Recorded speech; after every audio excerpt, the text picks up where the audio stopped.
Hello, my friends. So, this is the YouTube Pagan Challenge week number 19. This week's topic is how do you feel about group work slash worship?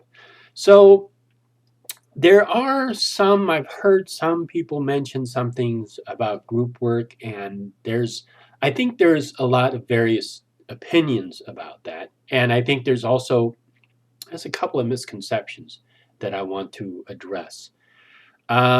Obviously, each person's experience is going to be different. So I can only give my perspective and my experience on how I have, what I've thought about group work, how I've approached group work, and how I've actually felt doing group work. Just to give a little background, is I am a Wiccan. I am a traditional Wiccan. I practice Gardnerian. Early on, I started a group with some of my friends, and we created an Alexandrian based coven. So this was not a lineaged group. This was a group that basically picked up the Janet Stewart Farrar's books and created a coven from there. This was in 1986. So there wasn't a lot of information out there. You couldn't just go on the internet and research stuff. And we had a very diverse group of people. And in my opinion, it was one of the groups where we were very dedicated to training. And even though we were teaching ourselves, we were very dedicated to developing ourselves and working on rituals and developing our own sort of practice and training. And it was really, really beneficial. That group unfortunately broke up after a period of time, and I was solitary from that point. And being solitary is just having essentially your own practice and your own way of doing whatever it is that you're doing. If you're meditating, communicating with your god or goddesses, or whatever it is that you do personally. Group work is separate from that. And I'll get into that in just one second. Um, but I went to a couple of groups, and you know, usually most groups have kind of like a introductory period so that you kind of maybe you meet someone's house or maybe in a cafe or a bookstore or something where you kind of get to know each other and ask questions. And usually there's like kind of like the representative of the group that you are wanting to join. They just kind of express what it is that their tradition is, who they are, what their background is, what their group is, they just kind of give you some of the general answers that most people will have about groups. And then from that point, it's just kind of getting to know one another to see if it's going to be a fit. And if it is a fit for both of you, not just them and you, but I mean also if you feel comfortable with them, then you can, they'll tell you there's other steps that you can take to kind of actually join the group and find out more about it. So it's not like a church where you just kind of like walk in the door and you sit there and you participate. It's kind of not that. Actually, you don't really participate. You actually just kind of observe it. It's different. It's like I said, you slowly get into the group, and there's a lot of just kind of like answering questions and evaluating each other to see if it's a good fit or not. And I'm lucky. I grew up in San Francisco Bay Area, so there is already a lot of people who have come up who are in the pagan community who wrote books, and there was a lot of it's very prevalent here. So there was a lot of groups for me to choose from. And I think that that's one thing that's been beneficial for me. However, not everybody has that option. Not everybody out there has options. Maybe they only have like one or two groups, that are within a certain mile radius of them. And so that becomes much more difficult for the solitary who wants to become part of a group. And I think that's one of the good things about YouTube, because it gives people the opportunity to sort of be in a community and get that sense of belonging to a community, but maybe they don't actually have that face to face interaction that you would have with the group. So I think that as a practice, and I'm talking about the practical um, use of ritual, ceremony, and spell work in a group is different from solitary, where you as a solitary may go into a ritual for, like, let's say, Beltane, or a ceremony or ritual for yourself, kind of with you're doing everything. You basically have created it, you've written it out, you've got your items in there, you have an idea of what you want to do, and you build your own ritual that you are going to do for whatever it is that you want to accomplish or celebrate.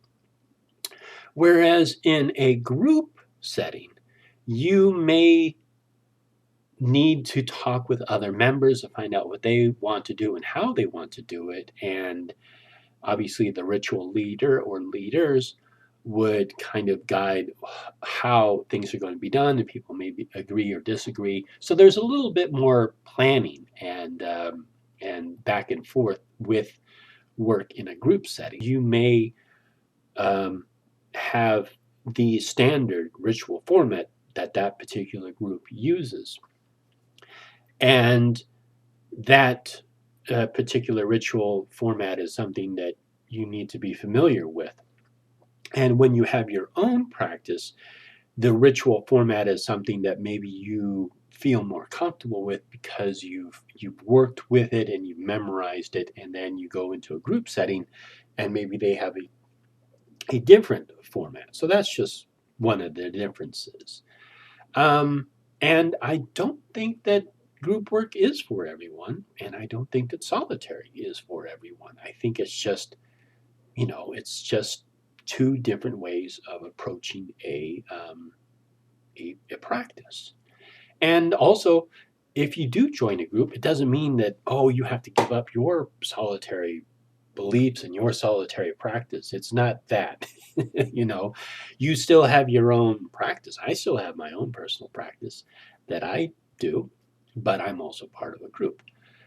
So I just kind of have to learn to switch gears in a sense. What it is I have my gear for doing my own thing, and then I have another gear for being in a group. For anyone who's worked with a group, you understand what I mean. It's a different energy that you are working with. You are now not just working with your energy, but you are actually tuning in and being accustomed and participating and contributing your energy to a group. And it's a different, again, it's a different gear, and it's just different. That's the best way I can put it. um, and that's pretty much about it for my experience. A couple of the things that I've heard that I want to address are, um, let's see, power trips. If you are in a group, and I am going to make a generalization here, the groups that are part of an established tradition or an established practice, like, let's say, reclaiming, Gardnerian, Wicca, uh, Alexandrian Wicca, um, uh, I can't think of any other groups like that.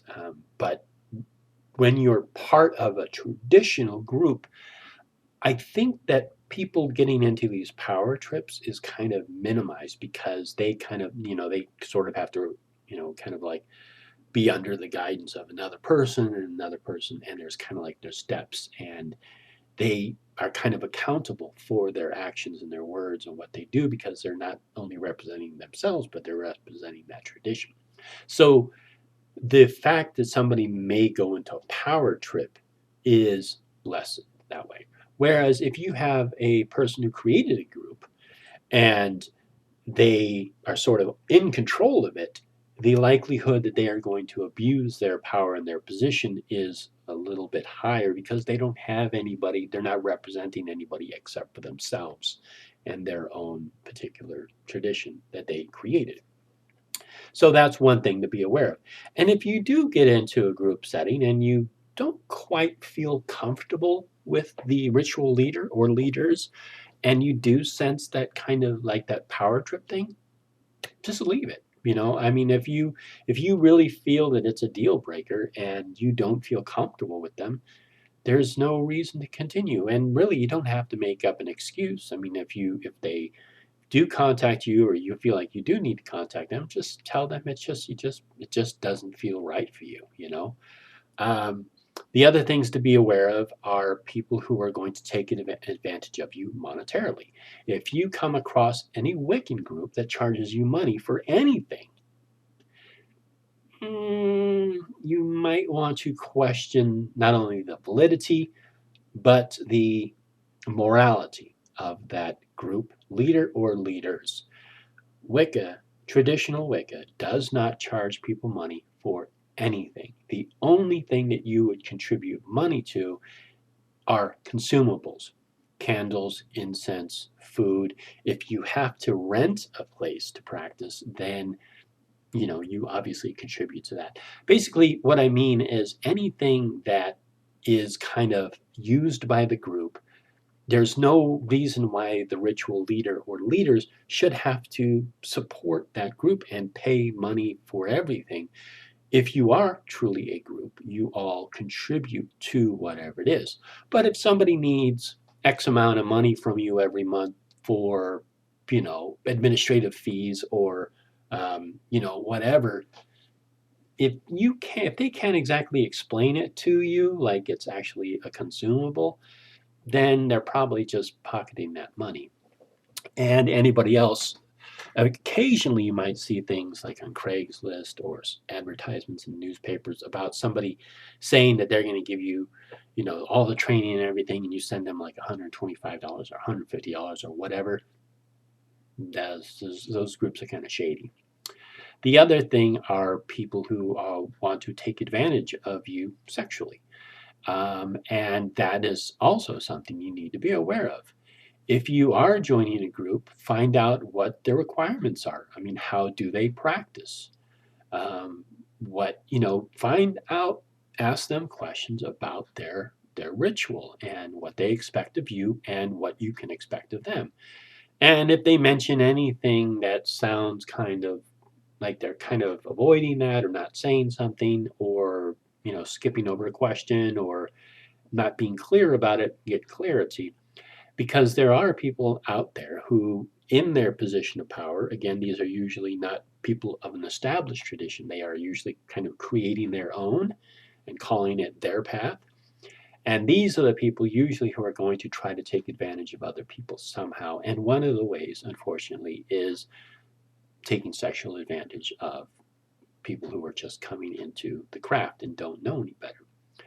So if you are asked to do anything in a circle or in a group setting that you do not feel comfortable with, don't do it.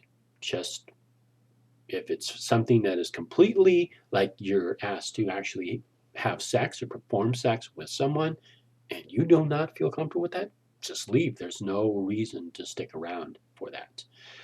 Now, these are extreme situations, so I'm just putting those out there. I don't want people to feel that this happens all the time. These are just extreme situations, but it is something you need to be aware of. It's just the way it is. There's creepy people everywhere in every religion. It's just the way it is. And also, I think that's about it. I think I'm just going to close this and just say that if you do come across a group and you feel comfortable with them, you've kind of asked the right questions about the requirements for what they expect of you, how they perform their rituals, what clothing they wear or do not wear for their rituals, and you feel comfortable with it, then pursue it. And if it works out and it's a group for you, it's a group for you. And if it works out that it's not the group for you, there's no reason to stick around. I mean, I think you should give it your, not everything's perfect. So I mean, give it your effort. But if you feel that it's a waste of effort and it's not going anywhere, and the person is controlling or manipulating or asking you to do things you don't want to do, then there's no reason to stick around in that group. So that's pretty much about it. I think I've covered a lot of it. So thank you so much, and blessed be.